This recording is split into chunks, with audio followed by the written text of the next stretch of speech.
Hello friends, आपका स्वागत है सिविलियन क्लासेस में। तो प्यारे बच्चों, हम लोग पढ़ रहे थे मैकेनिक्स ऑफ स्ट्रक्चर। तो मैकेनिक्स ऑफ स्ट्रक्चर में हम लोग पढ़ रहे थे यूनिट नंबर 4, जिसका नाम था मोमेंट ऑफ इनर्शिया। तो मोमेंट ऑफ इनर्शिया का क्या कॉन्सेप्ट है वो हम लोग पिछले क्लास में ले लिए थे। चलिए, तो देखिए प्यारे बच्चों, हमने पढ़ा था कि moment of inertia equal to A R square. प्यारे बच्चों, यहाँ पे जो आर है वही आपका क्या कहलाता है? Radius of gyration. क्या कहलाता है? Radius of gyration. Radius of gyration, है ना। तो देखिए प्यारे बच्चों, यहाँ पे आर क्या था, हमने क्या बताया था? वो आर क्या था प्यारे बच्चों? मान लेते हैं ये कोई बॉडी है, ये कोई बॉडी है जिसका कि सीजी ये है, जिसका कि सीजी ये है और इसका एरिया ए है। हमने क्या बोला प्यारे बच्चों? मान लेते हैं कि कोई बॉडी ए है जिसका कि सीजी मान लेते हैं यहाँ पे लाई कर रहा है, इस पॉइंट पे लाई कर रहा है। तो प्यारे बच्चों, किसी भी बॉडी का डिस्टेंस सीजी से लेकर उस रिफरेंस लाइन तक जिसके अबाउट हमको मोमेंट ऑफ इनर्शिया निकालना है, हमने क्या बोला प्यारे बच्चों? या रेडियस ऑफ जाइरेशन व्हाट डिस्टेंस है, या डिस्टेंस किसके बीच में है? सीजी, किसी भी बॉडी के सीजी से लेकर वह रेफरेंस लाइन जिसके अबाउट हमको मोमेंट ऑफ इनर्शिया निकालना है। जैसे प्यारे बच्चों, यही आपका क्या कहलाएगा? क्या कहलाएगा? रेडियस ऑफ कर्वेचर, क्या सॉरी रेडियस ऑफ जाइरेशन। तो देखिए प्यारे बच्चों, रेडियस ऑफ जाइरेशन क्या हम बोल सकते हैं? किसी भी बॉडी का सीजी से किसी भी रेफरेंस लाइन के बीच का जो डिस्टेंस होता है वो आपका क्या कहलाता है? रेडियस ऑफ जाइरेशन कहलाता है।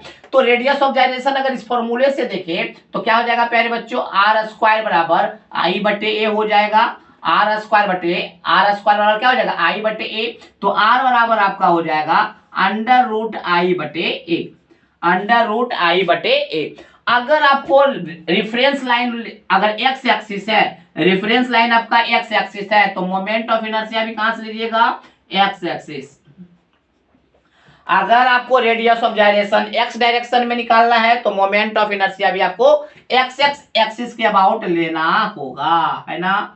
अगर आपको आर वाई वाई निकालना है तो आपको लेना होगा moment of inertia about Y Y axis, है ना।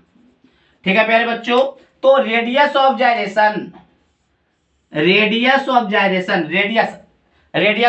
हमने क्या बोला प्यारे बच्चों? रेडियस ऑफ जाइरेशन एक डिस्टेंस है जो किसी भी बॉडी से उस लाइन के अबाउट जहां से कि किसी भी बॉडी का मोमेंट ऑफ इनर्शिया कैलकुलेट करेंगे। हमने क्या बोला प्यारे बच्चों? देखते हैं, radius of gyration is defined as the central distance between the CG of body to the reference axis about which moment of inertia is calculated। प्यारे बच्चों, किसी भी बॉडी का मोमेंट ऑफ इनर्शिया जिस एक्सिस के अबाउट आप calculate कर रहे हैं उससे किसी भी बॉडी का सीजी का डिस्टेंस क्या कहलाएगा? रेडियस ऑफ जाइरेशन कहलाता है। रेडियस ऑफ जाइरेशन को आर और के से डिनोट करेंगे। चलिए, अब यहां पर अगर हम बात करें प्यारे बच्चों यूनिट का, यूनिट ऑफ मोमेंट ऑफ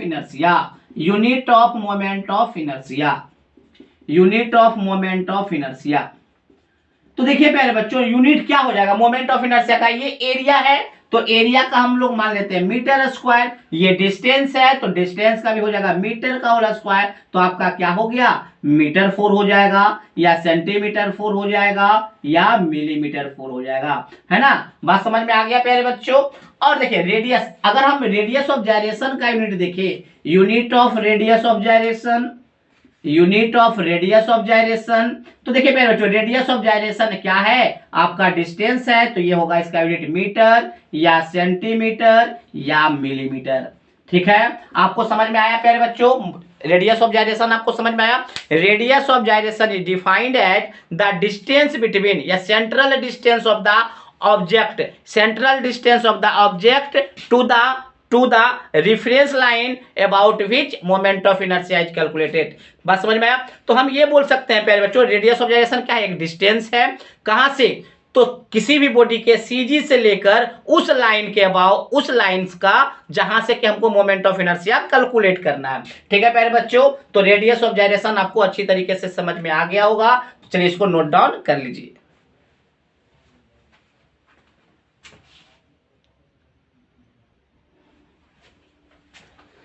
तो प्यारे बच्चों हम लोग देखेंगे moment of inertia for different different cross section, है ना। मान लीजिए कोई रेक्टेंगुलर सेक्शन है तो उसका मोमेंट ऑफ इनर्शिया कितना होता है, कोई हॉलो रेक्टेंगुलर सेक्शन है तो उसका मोमेंट ऑफ इनर्शिया कितना होता है, कोई सर्कुलर सेक्शन है तो उसका मोमेंट ऑफ इनर्शिया कितना होता है, कोई ट्रायंगुलर सेक्शन है तो उसका कितना मोमेंट ऑफ इनर्शिया होता है। उन सारे अलग अलग सेक्शन के लिए हम लोग मोमेंट ऑफ इनर्शिया देखते हैं। तो प्यारे बच्चों अभी हम सिर्फ उसका फॉर्मूला लिख दे रहे हैं, बाकी उसको हम डिराइव्ड भी करेंगे, आगे हम उसको क्या करेंगे, डिराइव्ड। बट ये याद रखिएगा प्यारे बच्चों, ये आपको ऑब्जेक्टिव में डायरेक्ट आता है, तो डायरेक्ट जब आपके ऑब्जेक्टिव में आता है तो उसको आपको क्या कर लेना है, कंठस्थ कर लेना, उसको एकदम याद कर लेना। बाकी हम आगे इसको प्रूफ करेंगे भी, है ना। तो देखिए प्यारे बच्चों, अगर मान लीजिए कोई रेक्टेंगुलर सेक्शन है जिसका कि विड्थ बी है एंड डेप्थ डी है, विड्थ बी है एंड डेप्थ डी है, तो प्यारे बच्चों इसका सीजी ये होगा, ये एक्स एक्सिस है, ये वाई एक्सिस है। तो अगर मोमेंट ऑफ इनर्शिया इस एक्स एक्सिस के अबाउट निकालना है तो होता है B D cube by 12, width into depth का क्यूब बटे 12। अगर हमको बाई एक्सिस निकालना है, बाई एक्सिस के अबाउट मोमेंट ऑफ इनर्शिया निकालना हो तो डी बी क्यू बटे 12, डी बी क्यू बाई 12। अगर इसी रेक्टेंगुलर सेक्शन का मोमेंट ऑफ इनर्शिया अगर ए बी के अबाउट निकालना है, बेस के अबाउट, किसके अबाउट, बेस के अबाउट, तो बदल जाएगा। हमने पहले ही बोल चुका प्यारे बच्चों, मोमेंट ऑफ इनर्शिया जो है वो रेफरेंस एक्सिस पे डिपेंड करता है, मतलब रेफरेंस लाइन अगर बदल जाएगा तो आपका मोमेंट ऑफ इनर्शिया भी बदल जाएगा। तो अगर हम इस रेक्टेंगुलर सेक्शन का मोमेंट ऑफ इनर्शिया इसके बेस के about, that means A B के अबाउट अगर निकालना चाहते हैं तो कितना हो जाएगा, बी डी क्यू बाई 3, कितना हो जाएगा, बी डी क्यू बाई 3। याद रखिएगा प्यारे बच्चों, हम इन तीनों फॉर्मूले को कहां से आया हम इसको प्रूव करेंगे, बट प्रूफ से ज्यादा इंपॉर्टेंट है कि इसको आप कंठस्थ कर लीजिए। क्यों कंठस्थ कर लीजिए, क्योंकि ये ऑब्जेक्टिव में डायरेक्ट आपके एग्जाम में आएगा। चलिए नेक्स्ट देखते हैं प्यारे बच्चों, कोई हॉलो रेक्टेंगुलर सेक्शन है, मान लेते हैं प्यारे बच्चों इसका सीजी क्या है, ये सीजी है, ये एक्स एक्स एक्सिस हुआ प्यारे बच्चों, ये आपका बाई एक्सिस है। तो देखिए प्यारे बच्चों, अगर कोई रेक्टेंगुलर हॉलो रेक्टेंगुलर सेक्शन है जिसका कि बाहर वाला विड्थ बी है, इनर विड्थ स्मॉल बी है, आपका जो डेप्थ है एक्सटर्नल डेप्थ जो है कैपिटल डी है और इनर डेप्थ आपका स्मॉल डी है, तो हम क्या करेंगे प्यारे बच्चों, मोमेंट ऑफ इनर्शिया निकालने के लिए किसका, हॉलो रेक्टेंगुलर सेक्शन का, बड़े वाले का क्या करेंगे, मोमेंट ऑफ इनर्शिया लेंगे और छोटे वाले का घटा देंगे। तो देखिए बड़े वाले का मोमेंट ऑफ इनर्शिया क्या हो जाएगा, capital B D cube by 12, छोटे वाले का घटा देंगे तो B D cube by 12। But ये फॉर्मूला कब काम करेगा, एक्स एक्स एक्सिस के अबाउट, किस एक्सिस के अबाउट, एक्स एक्स एक्सिस के अबाउट। उसी प्रकार से प्यारे बच्चों इस हॉलो रेक्टेंगुलर सेक्शन का मोमेंट ऑफ इनर्शिया अगर हम बाई एक्सिस से लेंगे तो आपका क्या हो जाएगा, dB Q by 12, dB Q by 12 minus by axis के ही अबाउट छोटे वाले का डिडक्ट कर देंगे, घटा देंगे तो डीबी क्यू बाई 12। तो प्यारे बच्चों ये फॉर्मूला आपको डायरेक्ट याद रखना होगा ताकि आपको ऑब्जेक्टिव में आए तो आपको प्रूफ ना करना पड़े, ऐसे तो हम प्रूफ इसको करेंगे ही करेंगे, ठीक है ना। चलिए इसको नोट डाउन कर लीजिए, कुछ और हम डिफरेंट टाइप्स के सेक्शन पे हम देखेंगे मोमेंट ऑफ इनर्शिया का वैल्यू कितना होता है।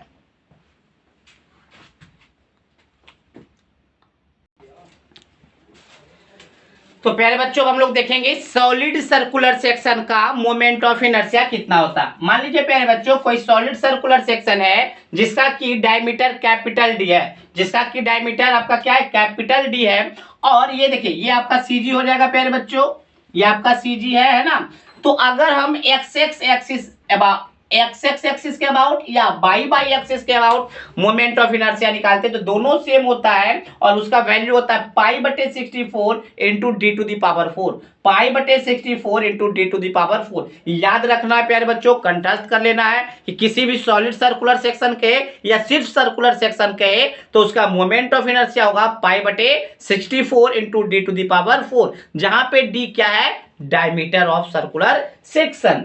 अगर हम प्यारे बच्चों हॉलो सर्कुलर सेक्शन के बारे में बात करें, हॉलो सर्कुलर सेक्शन के बारे में बात करें जिसका एक्सटर्नल डायमीटर कैपिटल डी है और इंटरनल डायमीटर स्मॉल डी है, तो फिर से वही कहानी होगा प्यारे बच्चों, बड़े वाले का मोमेंट ऑफ इनर्शिया निकालेंगे और छोटे वाले का घटा देंगे, जैसे ही घटा देंगे तो ये एरिया घट जाएगा, इसका मोमेंट ऑफ इनर्शिया घट जाएगा। तो बड़े वाले का मोमेंट ऑफ इनर्शिया हो जाएगा पाई बटे 64 into D to the power 4 minus छोटे वाले का मोमेंट ऑफ इनर्शिया होगा पाई बटे 64 into D to the power 4। अगर हम पाई बटे 64 को कॉमन ले तो pi by 64 into capital D by four minus small D by four. ठीक है प्यारे बच्चों, तो अभी तक हमने देखा रेक्टेंगुलर सेक्शन का, फिर हमने देखा सर्कुलर सेक्शन का, अब हम लोग देखेंगे ट्रायंगुलर सेक्शन का। ठीक है प्यारे बच्चों, पहले आप इसको नोट डाउन कर लीजिए।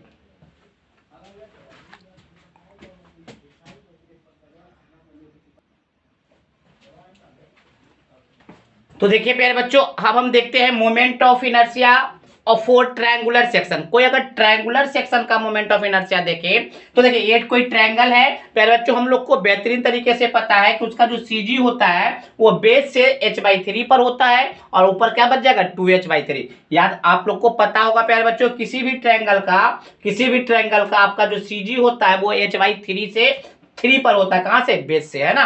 तो अगर हम मोमेंट ऑफ इनर्शिया निकाले इस सेंटर ऑफ ग्रेविटी के अबाउट तो आपका होगा bh/36, जहां पे b क्या है, बेस है, एंड h क्या है, हाइट है।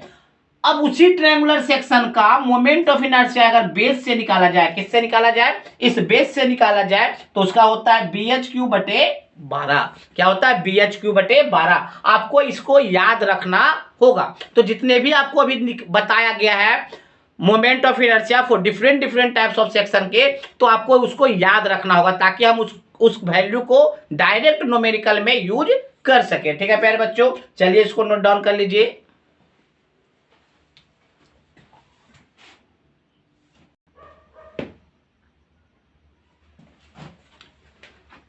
तो प्यारे बच्चों, मोमेंट ऑफ इनर्शिया के अंदर हमको दो थ्योरम पढ़ना पड़ता है, उन दो थ्योरम को हम देखते हैं। पहला थ्योरम है आपका परपेंडिकुलर एक्सिस थ्योरम और दूसरा आपका है पैरेलल एक्सिस थ्योरम। पहला हमने क्या बोला प्यारे बच्चों, परपेंडिकुलर एक्सिस थ्योरम, एंड दूसरा है आपका पैरेलल एक्सिस थ्योरम। तो प्यारे बच्चों बारी बारी से हम दोनों थ्योरम देखेंगे। पहले ये समझ लीजिए प्यारे बच्चों, मोमेंट ऑफ इनर्शिया के अंदर हम दो थ्योरम पढ़ते हैं, जिसमें पहला का नाम क्या है, परपेंडिकुलर एक्सिस थ्योरम, और दूसरा का नाम है आपका पैरेलल एक्सिस थ्योरम। तो प्यारे बच्चों समझेंगे कि perpendicular axis theorem and parallel axis theorem क्या कहता है। देखते हैं प्यारे बच्चों। देखिए प्यारे बच्चों, आपका सबसे पहले हम चर्चा करेंगे आप किसका, परपेंडिकुलर एक्सिस थ्योरम का, है ना। तो देखिए प्यारे बच्चों क्या कहता है, इसको समझने का कोशिश कीजिए। मान लीजिए प्यारे बच्चों, ये आपका एक्स एक्सिस है, ये आपका बाई एक्सिस है, ये आपका एक्स एक्सिस है, ये कोई बाई एक्सिस है। प्यारे बच्चों मान लेते हैं यहाँ पे कोई ऑब्जेक्ट है रखा हुआ है, मान लेते हैं प्यारे बच्चों ये देखिए एक्स एक्सिस है, ये आपका बाई एक्सिस है। अब देखिए प्यारे बच्चों, हमने क्या बोला कि मान लेते हैं ये कोई ऑब्जेक्ट है, कौन सा, ये आपका कोई ऑब्जेक्ट है। इस ऑब्जेक्ट का मोमेंट ऑफ इनर्शिया हम निकालते हैं एक्स एक्सिस से और बाई एक्सिस से। मगर याद रखिएगा प्यारे बच्चों, दोनों एक्सिस आपस में म्यूचुअली परपेंडिकुलर होना चाहिए। तो प्यारे बच्चों एक्स एक्सिस और बाई एक्सिस आपस में म्यूचुअली परपेंडिकुलर होता है। अब देखिए प्यारे बच्चों, हमने क्या बोला, ये एक्स एक्सिस है, ये बाई एक्सिस है। अगर कोई ऑब्जेक्ट कहाँ है, एक्स एक्सिस और बाई एक्सिस के बीच में, और याद रखना है प्यारे बच्चों, ये जो ऑब्जेक्ट है वो प्लेन लेमिना है। कैसा है, प्लेन फिगर है ना कोई। देखिए अब इस ऑब्जेक्ट का हम मोमेंट ऑफ इनर्शिया निकाल रहे हैं एक्स एक्सिस, और एक बार हम निकाल रहे हैं बाई एक्सिस को। तो अगर हम इस moment of inertia x axis और बाई एक्सिस को आपस में जोड़ देते हैं तो इसी ऑब्जेक्ट का मोमेंट ऑफ इनर्शिया तीसरे एक्सिस से निकल जाएगा, दैट मींस जेड एक्सिस से निकल जाएगा। बात समझ में आया प्यारे बच्चों, हमने क्या बोला कि एक आपका एक्स एक्सिस है और दूसरा आपका बाई एक्सिस है, दोनों आपस में म्यूचुअली परपेंडिकुलर है। और अगर किसी ऑब्जेक्ट का मोमेंट ऑफ इनर्शिया एक बार एक्स एक्सिस से निकाले, एक बार बाई एक्सिस से निकाले, और दोनों को आपस में, दोनों मोमेंट ऑफ इनर्शिया को आपस में जोड़ दे, सम कर दे, तो इसी ऑब्जेक्ट का मोमेंट ऑफ इनर्शिया तीसरे axis that means Z axis से निकल जाएगा। देखिए प्यारे बच्चों कैसे क्या बोल रहा है। तो सबसे पहले हम लोग पढ़ेंगे परपेंडिकुलर एक्सिस थ्योरम। तो देखिए क्या कहता है, according to this theorem, perpendicular axis theorem के क्या कहता है, according to this theorem the sum of moment of inertia of any plane lamina. याद रखिएगा प्यारे बच्चों, जो ऑब्जेक्ट होगा वो आपका प्लेन लेमिना होना चाहिए। The sum of moment of inertia of any plane lamina about any two mutually perpendicular axis, that means x axis and y axis, is equal to the moment of inertia about third axis. It is also called polar axis theorem. याद रखिएगा प्यारे बच्चों, perpendicular axis theorem को polar axis theorem भी कहा जाता है। तो प्यारे बच्चों अकॉर्डिंग टू दिस थ्योरम क्या बोल रहा है, किसी भी प्लेन लेमिना का टू म्यूचुअली परपेंडिकुलर एक्सिस के अबाउट अगर हम मोमेंट ऑफ इनर्शिया निकालते हैं और दोनों को आपस में जोड़ देते हैं तो उसी ऑब्जेक्ट का, उसी प्लेन फिगर का moment of inertia third axis के about, that mean Z Z axis के अबाउट निकलता है। यही आपका ये थ्योरम बोलता है। तो प्यारे बच्चों, अगर हम इसको प्रूफ करना चाहें, ये थ्योरम को अगर हम प्रूफ करना चाहें तो देखिए बहुत ही आसानी से प्रूफ कर सकते हैं। देखिए हमने क्या किया, एक्स एक्सिस और वाई एक्सिस सबसे पहले हमने ड्रॉ कर लिया। उस एक्स एक्सिस और वाई एक्सिस के बीच में हमने एक प्लेन लेमिना को ड्रॉ कर लिया। अब उस प्लेन लेमिना का एक छोटा सा एलिमेंट लिए जिसका कि एरिया क्या है, डीए। उस डीए एलिमेंट का एक्स एक्सिस से दूरी बाई है और बाई एक्सिस से दूरी एक्स है। देखिए प्यारे बच्चों, यही बात हमने लिखा है, consider a plane lamina placed between X X axis and Y Y axis. हमने कोई एक प्लेन लेमिना ऑब्जेक्ट लिया जिसको हमने प्लेस्ड कर दिया, रख दिया x X axis and Y Y axis के बीच में, है ना। नाउ अब हम क्या करेंगे, now consider a small elemental area DA. अब हम क्या किए, उसी ऑब्जेक्ट के एक छोटे से एलिमेंट के बारे में हम लोग चर्चा करेंगे जिसका कि एरिया डीए है at a distance y and x from x-axis and y axis respectively। that means x-axis axis से y distance है and y axis से x distance है, ठीक है ना। अब देखिए प्यारे बच्चों, अकॉर्डिंग टू दिस फिगर हम क्या बोल सकते हैं, X square plus Y square equal to R square. Actually हमने तो क्या लगा दिया प्यारे बच्चों, कर्ण का होल स्क्वायर बराबर आधार का होल स्क्वायर प्लस लंब का होल स्क्वायर। तो ये लिख सकते हैं according to geometry, X square plus Y square equal to R square. चलिए अब देखिए प्यारे बच्चों, इसी एलिमेंट का अगर हम moment of inertia I X x के अबाउट बतावे, किसके अबाउट, आई एक्स एक्स के अबाउट, इसी एलिमेंट का मोमेंट ऑफ इनर्शिया अगर हम एक्स एक्स एक्सिस के अबाउट बतावे तो आपका क्या हो जाएगा, integration of DA into by का होल स्क्वायर होगा या नहीं। आपको पहले ही बता चुके हैं प्यारे बच्चों की मोमेंट ऑफ इनर्शिया क्या होगा, सारे छोटे छोटे एलिमेंट को आपस में जोड़ देंगे। जोड़ने का मतलब क्या होता है, इंटीग्रेट करना, है ना। तो इंटीग्रेशन ऑफ छोटे छोटे एलिमेंट का मोमेंट ऑफ इनर्शिया को जोड़ देना है ना। अगर हम बाई एक्सिस के बारे में बात करें तो क्या हो जाएगा, integration of DA into x square, है ना। अब देखिए प्यारे बच्चों, दोनों को आपस में हम जोड़ते हैं, आई एक्स एक्स और आई बाई बाई को अगर हम जोड़े तो क्या बचेगा प्यारे बच्चों, डीए बाई स्क्वायर जोड़ देते हैं ना, प्लस डीए एक्स स्क्वायर। तो I X X plus I Y Y, यहां से अगर हम डीए को इंटीग्रेशन डीए को कॉमन ले तो क्या निकल जाएगा, x square plus by square. अब देखिए प्यारे बच्चों, x square plus by square क्या है, आर स्क्वायर है। X square plus by square आपका क्या है, आर स्क्वायर है। और आर क्या है प्यारे बच्चों, आर क्या है, उस एलिमेंटल ऑब्जेक्ट का, उस एलिमेंट का डिस्टेंस कहां से, जेड जेड एक्सिस, ये हम मान लेते हैं जेड जेड एक्सिस है, तो ये आपका क्या कहलाएगा, आई जेड जेड। तो ये देखिए प्यारे बच्चों, हमने प्रूफ कर दिया I X X plus I Y Y equal to I Z Z. ये आपका प्रूफ हो गया प्यारे बच्चों, आई जेड जेड। प्यारे बच्चों एक चीज और याद रखिएगा, नोट में याद कर लीजिएगा कि आई जेड जेड को हम लोग पोलर मोमेंट ऑफ इनर्शिया भी कहा जाता है। आई Z Z is also called polar moment of inertia, polar moment of inertia. याद रखिएगा प्यारे बच्चों, क्या कहलाता है आई Z Z, polar moment of inertia, क्योंकि परपेंडिकुलर एक्सिस थ्योरम का दूसरा नाम है पोलर एक्सिस थ्योरम। तो प्यारे बच्चों समझ में आ गया होगा, फिर से दोहरा देते हैं। परपेंडिकुलर एक्सिस थ्योरम ये कहता है कि किसी भी म्यूचुअली परपेंडिकुलर एक्सिस के अबाउट अगर किसी ऑब्जेक्ट का या प्लेन लेमिना का मोमेंट ऑफ इनर्शिया निकालते हैं और दोनों का जोड़ देते हैं तो वो जो होगा तीसरे एक्सिस के अबाउट उसी प्लेन लेमिना का मोमेंट ऑफ इनर्शिया होगा, और इसको हमने प्रूफ भी कर दिया। तो प्यारे बच्चों आज हमने पढ़ा किसी भी डिफरेंट सेक्शन के मोमेंट ऑफ इनर्शिया का फॉर्मूला पढ़ा, फिर हमने थ्योरम्स को देखा, थ्योरम्स को देखा। तो प्यारे बच्चों अगले क्लास में हम लोग देखेंगे पैरेलल एक्सिस थ्योरम, है ना। तो आज हमने देख लिया परपेंडिकुलर एक्सिस थ्योरम और अगले क्लास में हम लोग देखेंगे पैरेलल एक्सिस थ्योरम। तो पहले आप इसको नोट डाउन कर लीजिए। आज के लिए बस इतना ही, थैंक यू।